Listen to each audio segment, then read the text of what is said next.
Baru-baru ini viral di media sosial pasangan nekat nikah di Goa dengan konsep seadanya. Pasangan tersebut justru banjir pujian dari warganet. Aksi pasangan tersebut berhasil mencuri perhatian publik, dengan dunia yang semakin modern di mana biasanya orang menggelar acara pernikahan meriah dan mengundang banyak orang. Namun, kini beredar video pasangan yang menikah secara sederhana di Goa, salah satunya pasangan pengantin yang kini menjadi sorotan publik. Dilansir dari akun Instagram @insta_Julit Rabu, 19/12/2022, pasangan ini tengah melihatkan foto pernikahan mereka yang dilangsungkan di Goa. Pernikahan mereka juga hanya dihadiri oleh keluarga seadanya. Pasangan tersebut nekat menikah seadanya dengan make up yang sederhana.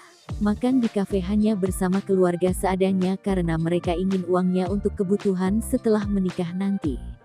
Melalui videonya yang tertulis, nekat nikah seadanya di Goa karena pengen uangnya buat kebutuhan setelah menikah. Pasangan ini menunjukkan foto-foto momen saat menikah di Goa, mulai dari cincin dan buku nikah. Terlihat juga pasangan ini yang sedang mengenakan pakaian sederhana. Mempelai pria yang mengenakan kemeja putih dan jas, sementara mempelai wanita terlihat cantik dengan make up sederhana dan mengenakan kebaya yang dibeli sendiri dengan seadanya. Pasangan ini merasakan bahagia menikah dengan orang yang bisa berjuang sama-sama. Tapi rasanya bahagia bisa nikah dengan orang yang sama-sama mau berjuang dari bawah bersama, tulis dalam video.